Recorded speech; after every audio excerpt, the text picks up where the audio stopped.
Assalamualaikum warahmatullahi wabarakatuh. Salam rahayu, salam sejahtera untuk kita semua. Baik teman-teman, di kesempatan kali ini Kang Di mau berbagi sedikit tentang banyak yang dikeluhkan. Katanya sudah merasa berbuat baik kepada orang lain, sudah banyak sedekah, terus sudah mengamalkan sesuatu, tapi kok hidupnya masih biasa-biasa saja atau masih kekurangan.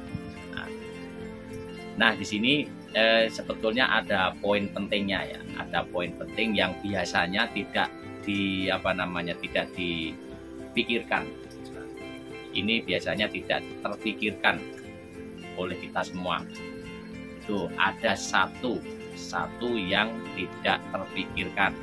Ini jalan hambatan atau hambatan yang biasanya menghambat rezeki itu menambah atau lancar, tidak lancar. Nah itu, padahal sudah berbuat baik pada orang, sering menolong, terus rajin sedekah, ya itu memang bagus. Tapi ada satu nih,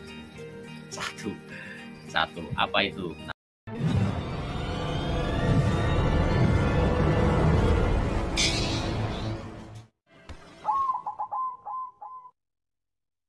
Nah, itu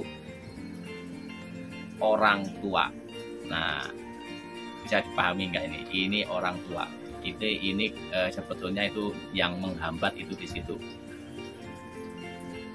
Karena kunci utama itu harus memperhatikan kesejahteraan orang tua.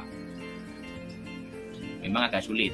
Karena apa ya? Karena ekonominya kita masih sulit untuk menyejahterakan orang tua kan juga ya.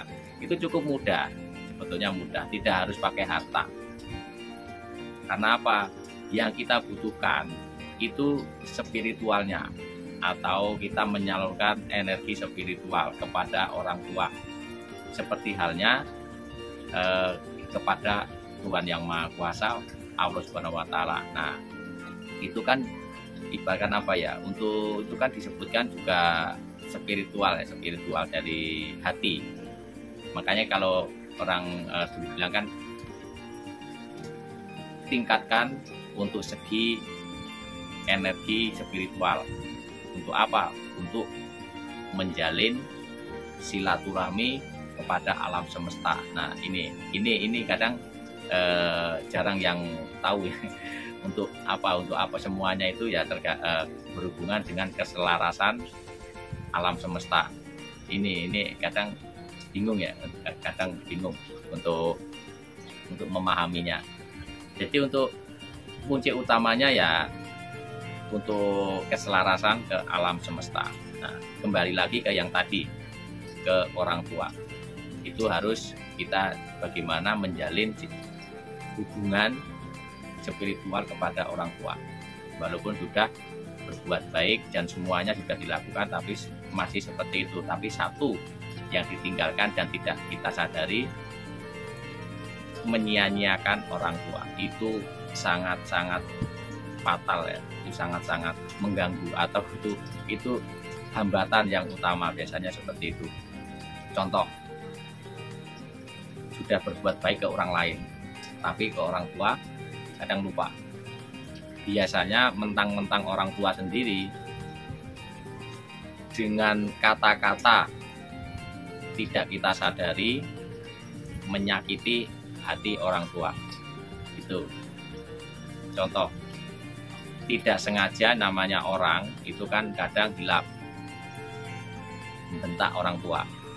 Nah itu juga salah satunya, membentak orang tua, entah itu ibu atau bapak. Yang paling parah lagi itu yang ibu, membentak ibu, terus mengakibatkan hati ibu itu sakit. Tapi walaupun sakit, ibu itu tetap tabah. Nah itu jadi gini, untuk jalannya itu seperti itu ya. Jadi kalau anak membentak orang tua, entah itu ibu atau bapak, itu hati yang merasakan. Jadi energi spiritualnya itu tersalurkan ke orang tua. itu tidak bisa dilihat, karena kan tidak bisa melihat energi kan, kekuatan itu tidak bisa dilihat tapi bisa dirasakan. Nah, yang merasakan siapa? Ya orang tua. Orang tua kalau sudah tersakiti hatinya, nah itu hati-hati, itu untuk menghambat rezeki si anak itu. Nah, kawan-kawan harus memahami di situ. Jangan sesekali menjadi hatinya orang tua itu sakit, kecewa, atau yang lain-lain lah. Jangan punya pemikiran yang aneh-aneh terhadap anak, kan seperti itu. Itu sangat menghambat sekali. Hanya satu kata, bentakan, atau pokoknya intinya yang tidak orang tua itu jadi sakit hati. Walaupun sakit hati, itu tidak ada rasa dendam. Itu yang paling bahaya itu. Orang tua itu tidak ada rasa dendam kepada anaknya. Dan orang tua itu pasti walaupun dibentak, pasti juga doanya yang hati yang paling dalam itu pasti mendoakan yang baik-baik kepada anaknya. Nah itu energi spiritual orang tua, hatinya orang tua kalau udah berbicara atau menyampaikan sesuatu itu secara tidak disadari itu terdengar oleh Allah Subhanahu wa Ta'ala, Tuhan yang pencipta atau ini alam semesta itu sudah mendengarnya. Nah itu hati-hati, itu secara tidak kita sadari. Orang itu tidak luput dari yang namanya hilaf.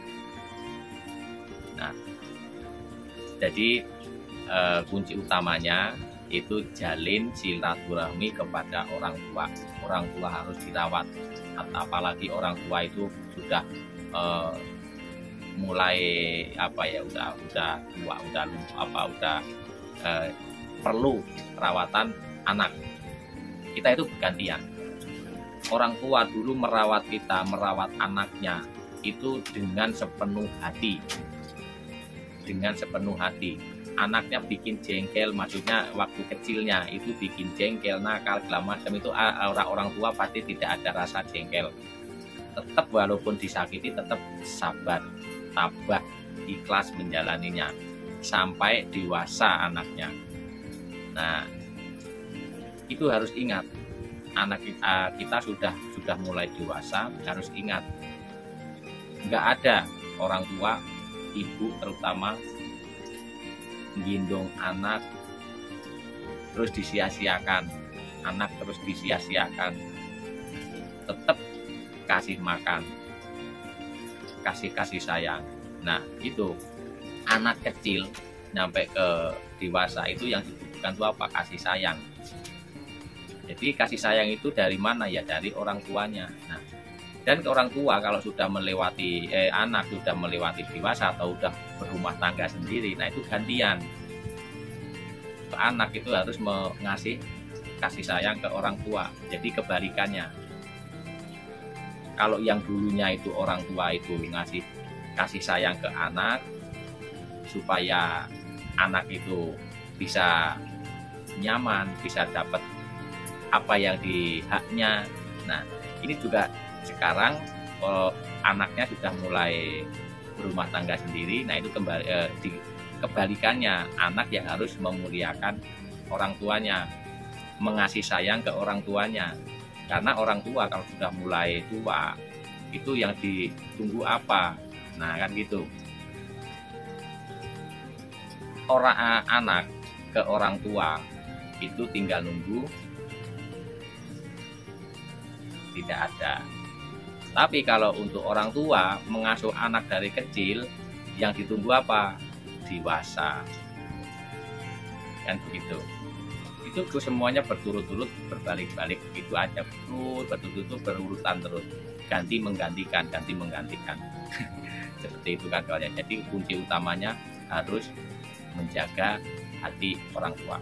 Itu kunci utamanya. Walaupun sudah berbuat baik, kalau orang tua masih disia-siakan, itu enggak. Biasanya seperti itu. Kadang saya kasihan kalau ngelihat orang tua masih nyari rezeki tapi anaknya tidak memperhatikan, itu agak kasihan lihat. Nah seperti itu ya kawan.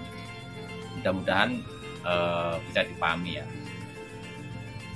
Dan mungkin saya akhiri, mudah-mudahan dipahami dan mudah-mudahan kita selalu bisa menjaga orang tua kita selagi masih ada. Nah, seperti itu. Yang tidak ada, yang sudah tidak ada pun ya harus tetap kita mendoakan kebaikan. Baik kawan-kawan, mudah-mudahan bermanfaat. Kalau ada kata-kata kurang berkenan di hati, saya mohon maaf. Kalau ada yang mau pesan kritik, silahkan tulis di kolom komentar. Dan untuk keluhannya apa, boleh ditulis di kolom komentar. Dan saya akhiri, Assalamualaikum warahmatullahi wabarakatuh.